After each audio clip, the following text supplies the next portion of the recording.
કે દરેક જગ્યાએ આપણો ધંધો સક્સેસફુલ જ જાય, દરેક વ્યક્તિને મળી એટલે ધંધો મળી જ જાય એવું કોણે લખી આપ્યું છે? જંગલમાં જંગલનો રાજા સિંહ છે ને 10-10 તરાપો મારે ને ત્યારે ઘરણીઓ હાથમાં આવે છે. એ જંગલનો રાજા છે તોય એને કઈ દર વખતે દોડે શિકાર હાથમાં નથી આવતો. તમે ડિસ્કવરી ચેનલ ઉપર જોયું પણ હશે. સિંહ જ્યારે જ્યારે દોડે ત્યારે દર વખતે હરણીઓ હાથમાં આવે છે. તો તને શેનું અહીંયા હરણીઓ હાથમાં આવે દર વખતે? એ જંગલનો રાજા છે તોય દર વખતે હરણીઓ હાથમાં નથી આવતું. એ તો 5-7-10 વખત તરાપ મારે ત્યારે એકાદ વખત ગોઠવાય. અને એ ઘણી વખત તને 2-2 હરણીયા દૂર ચરતા હોય ને આમ, તો 2-2, 3-3 ને 4-4 કલાક સુધી એની વ્યૂ એને ગોઠવવો પડે. સેજ આમ મુવમેન્ટ લે, સેજ આમ મુવમેન્ટ લે, અને બિચારો 2 કલાક રાહ જોઈને ધીમે ધીમે નજીક જતો એમાં નજર પડી જાય, બધા હરણીયા ભાગી જાય તો પતી ગયું પાછું. આવું બને છે. એટલે ત્રીજો મુદ્દો આ હું તમને શીખવાડું છું, ધીરજ રાખજો. સિંહ જંગલનો રાજા છે તો પણ ધીરજ રાખે છે કે આ વખતે શિકાર ના થયો તો પાછું તરત બીજા શિકાર માટે ગોઠવવાનું ચાલુ કરી દેવાનું. એમ ધીરજ રાખતા શીખવાનું, ઉદ્વેગમાં નહીં આવી જવાનું. કેમ ના થયું, થવું જોઈતું હતું, આવું કેમ બન્યું? ભાઈ હવે થવું જોઈતું હતું પણ નથી થયું, હવે તાર શું કરવું? બોલ. થવું જોઈતું હતું પણ હવે નથી થયું તો તાર શું કરવું છે? અંગ્રેજીમાં એક કહેવત છે, done is done, it cannot B અનડન even if you go to London. જે થઈ ગયું એ થઈ ગયું, હવે પાછું રિવર્સ થશે નહીં. ભલે તમે લંડન જાવ તોય, લંડન જાવ તોય લોકોને પાછા આવવાના વેળા આવી ગયા છે, નથી આવી ગયા? લંડન ભાગી જાય તોય પાછા આવવાના વેળા નથી આવી ગયા? ત્યાં તો અત્યારે જેલમાં છે જ, આવશે જ પાછો. ત્યાં તો અત્યારે ભાઈ જેલમાં આવી જ ગયા છે, પાછા આવી જશે. એ તો લંડન ભાગી જાય તોય પાછું આવવું પડે છે. જે થયું એટલે કહેવાની વાત આ છે. એટલે આ એક તણાવ ના આવે. બીજું અને એક છેલ્લી વાત, ત્રીજી વાત મેં તમને આ ધીરજની કરી, અને ચોથી અને આ છેલ્લી વાત, ભગવાન પ્રત્યેની શ્રદ્ધા અને ભક્તિ હંમેશા રાખજો. તો તમને સાહજિકતા રહેશે, તમને તણાવ નહીં આવે, જીવન સરળ અને સહજ જશે, આનંદિત જશે. કારણ કે 70-80 વર્ષનું જે જીવન છે એમાં અડધું જીવન મોઢું લટકાઈને ફરીએ, ટેન્શનમાં રહીએ, ગંભીર રહીએ તો હમણાં તો પતી જાય એવું છે. એમાં 70-80માં 30, 32, 35, 40 થઈ ગયા કે નહીં? બહુ એવું દેખાય તો તારું અડધું જ જતું રહ્યું. હવે અડધું બાકી, એમાં રોતા રોતા શું જીવું? કારણ કે તું મરી ગયા પછી તને ચંદનમાં અળગાવે કે લાકડામાં અળગાવે, તને હું ફેર પડે? આપણે આપણી જાતને પ્રશ્ન પૂછવાનો કે હું કેમ આનંદથી જીવન ના જીવી શકું? એવું જરૂરી નથી કે 10 કરોડનું બેંક બેલેન્સ હોય તોય આનંદથી જીવાય. હા, 10 કરોડનું બેંક બેલેન્સ હોય તોય આનંદથી જીવાય એવું નથી જોતું. મુકેશ અંબાણી સોનાની કઢી નથી પીતા હાંજ પડે. એ શેની કઢી પીવે? ખીચડી જોડ ખાવી હોય કઢી તો શેની હોય? છાસની જ હોય. એમાં આપણા ઘરમાં છાસ નહીં, મને એમાં કચ્છી હોય તો છાસ બહુ વાલી હોય. તમને બધાને છે ને વાલી છાસ? પાતળી છાસ રોજ જોઈએ જ, સવાર બપોર સાંજ 3 ટાઈમ. એટલે કોઈ અબજોપતિ હોનાની કઢી પીતું નથી. અને મોટા સરસ કરોડોના બંગલામાં એને બેડરૂમમાં ઠંડકમાં જે ઊંઘ આવે ને એ આપણને પણ આપણા 2 BHK માં આવે જ છે. આવે છે કે નહીં? તો હસતા હસતા જીવો ને. કહેવાનું પોતાની જાતને, મારું એક સપનું હતું, પુરુષાર્થ પણ મેં કરી લીધો, પણ ચલો ભગવાનની ઈચ્છા આટલી હશે. આ વર્ષે હવે 32 આવ્યો ને, હવે આવતા વર્ષે આપણે 275 નક્કી કરીને પાછું સવારે 6 વાગે ઉઠીને પુરુષાર્થ ચાલુ. 2.5 કરવા હતા પણ 32 ઉભું રહ્યું, તો પાછું આવતી વખતે 2.75 કરાય. અને 2.75 થયું ઘણું, 2.90 પહોંચી જાય તો પછી આપણે જરા 3.25 નું લગાવવું. એમાં ક્યાં ના છે? પ્રગતિ કરવી એ તો મનુષ્યનું કર્તવ્ય છે. પણ શીખવાડવાનું તમને એ છે કે ટેન્શન ને સ્ટ્રેસ ના આવે. લોકો આપઘાત સુધી પહોંચી જાય છે. તમારી ઇન્ડસ્ટ્રીમાં પણ તમે જોતા હશો, થતું તો હશે જ. ટેન્શનમાં આવી જાય, રાતો રાત એને અબજોપતિ કરોડપતિ બનવું એટલે મોટું દેવ કરી નાખે, વ્યાજે પૈસા લઈ આવે, 3% ને 4% વ્યાજે લઈ આવે, પછી ધંધામાં નાખે, પછી સરખું આવે નહીં, પછી બધા દરવાજા બંધ થયેલા જોવે એટલે ગોળી લઈ લે. એ મરે અને 10 ને ડૂબાડે. છે કે નહીં? એ ડૂબે અને 10 ને ડૂબાડી દે. એટલે મેં જે પહેલી વાત કરી તેને યાદ રાખજો, સક્સેસ ઇઝ નોટ ઓવરનાઇટ. રાતોરાત કોઈ કરોડપતિ બનતું જ નથી, બાકી તો કેટલાય બની ગયા હોય. એટલે પ્રામાણિક પુરુષાર્થ કરીને એક એક ડગલું ધીમે ધીમે આગળ જવાનું, તો તમારી સિક્યોરિટી રહે, તમારા પત્ની સંતાનો એટલે કે તમારો પરિવાર, તમારા ઘરે વડીલ મા બાપ હોય એની સિક્યોરિટી રહે. કારણ કે કંઈક એવું તમે મોટું સ્ટેપ ભરી લો અને પછી એમાંથી મોટો પ્રશ્ન ઊભો થાય ને આપઘાત સુધી તમે પહોંચી જાઓ, પછી પરિવારને કેટલા પ્રશ્નો. કારણ કે તમે એકલા જ ઘરમાં પરિવારમાં કમાતા ને આખા પરિવારને નભાવતા હતા. પછી તમારા પત્ની અને સંતાનો, તમારા પત્નીને સંતાનો મોટા કરવા, ઉછેરવા, ભણાવવા અને સેટલ કરવા કેટલી ઉપાધિ હોય છે એની પાછળ.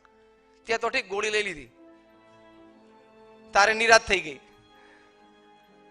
પણ પાછળ તારો પરિવાર, તારા માતા પિતા, એ બધાને કેટલા બધા પ્રશ્નો થાય. એટલે કોઈ એવું કરવાની જરૂર નથી. કોઈએ 3-4% એ વ્યાજે લઈને પૈસા, 3-4% એ વ્યાજે લઈને ધંધો કરે ને એના જેવો પૃથ્વી ઉપર કોઈ મૂર્ખ માણસ નહીં. વ્યાજનું ચક્કર કોઈનું પૂરું થયું નથી અને થશે નહીં. આ વાક્ય હું પ્રમુખ સ્વામી મહારાજનું બોલું છું. છેક નહીં અનુભવ તમને લોકોને? કદાચ તમને સીધો અનુભવ ના હોય તો તમારા કોઈ મિત્રનો કોઈ અથવા કોઈ જાણતા હશો એવાનો હશે. વ્યાજનું ચક્કર કોઈનું પૂરું થયું છે? ભાગ્યે કોક નીકળી ગયો હોય બહાર, બાકી ના નીકળે. ભાગ્યે જ કોક નીકળી ગયો હોય, બાકી 3-4% લીધો એમાંથી બહાર નીકળવું એ શક્ય જ નથી. 3-4% એટલે 36% થયા. ત્રીજે વર્ષે ડબલ જાય ક્યાં? મરી જાય એમને એમ. એટલે એ તણાવ ન આવે એની માટે ધીરી પ્રગતિ ઉપર હંમેશા ધ્યાન રાખવું. ધીમે ધીમે આગળ વધવું. 50 લાખનું હોય તો 75 લાખનો ટાર્ગેટ બનાવીને ચાલુ.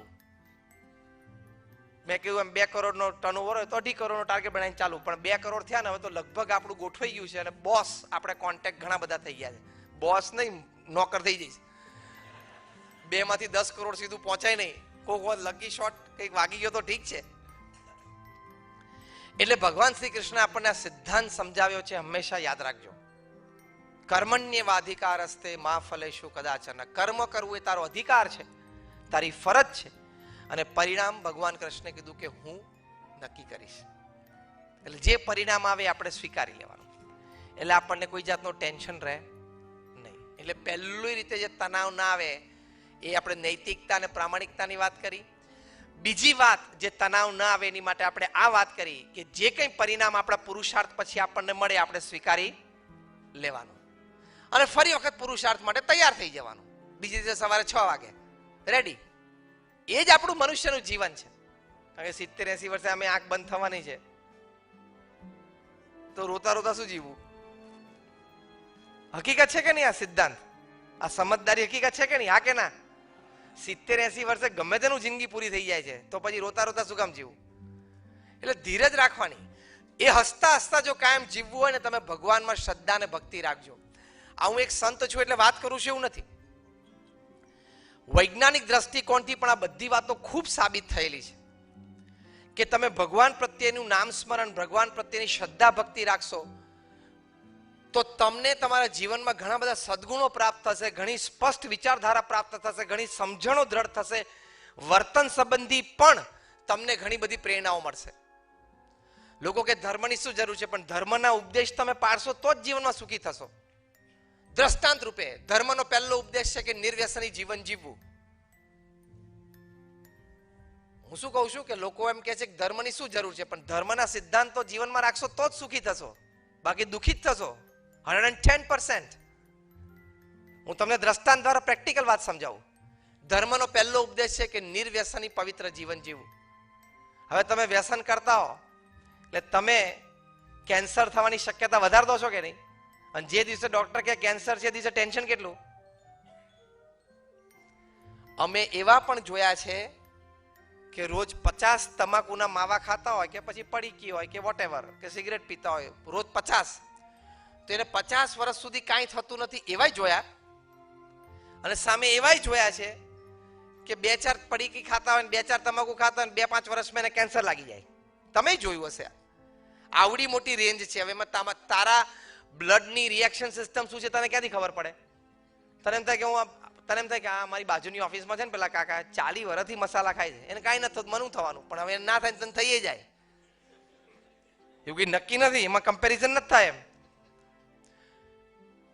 તમને બધામાંથી ઘણા બધાને વ્યસનની આદત હશે. આપણે તો આજે પહેલી વાર મળ્યા, ભગવાનની ઈચ્છાથી ફરી વખત મળ્યા ના મળ્યા, પણ તમે એક સંતને બોલાવે છે, તમને સાચી વાત કરી, કારણ કે તમારી પાસેથી અમારે કોઈ સ્વાર્થ નથી. મેં કીધું એમ હું બોલવાનો કોઈ દિવસ રૂપિયો ચાર્જ નથી કરતો. I don't care for it. આપણે એક નિસ્વાર્થ ભાવે તમને વાત કરીએ છીએ કે તમારામાંથી ઘણા બધાને વ્યસન હશે. તમારી માનસિકતા શું છે કે જરા મોઢામાં તમાકુ જાય, જરા ચોડીએ ને પછી મજા આવે અને પછી કામ કરવાનો મૂડ આવે. તો અમે 8 કલાક 10 કલાક કામ કરીએ છીએ, અમારે કઈ વ્યસનની જરૂર નથી પડતી. એટલે ખોટી માનસિકતા છે. એક જણો કે સ્વામી એ તો છે ને હું તમાકુ આમ ચોડું ને ચૂના સાથે, જે જુમાન છે ને જૂના જમાના લોકો ચોડાવતા પડી કે તૈયાર આવી ગઈ, પણ આમ ચોડું ને પછી જ મારે ટોયલેટ જવાનું થાય, ત્યાંથી ટોયલેટ જવાનું નથી થતું.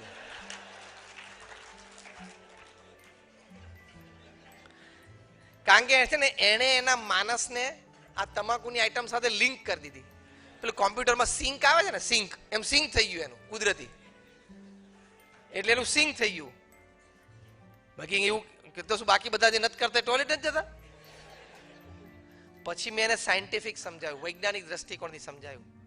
મેં એક્યુપ્રેશર નામની એક આખું વિજ્ઞાન છે. એક્યુપ્રેશર એક વિજ્ઞાન છે.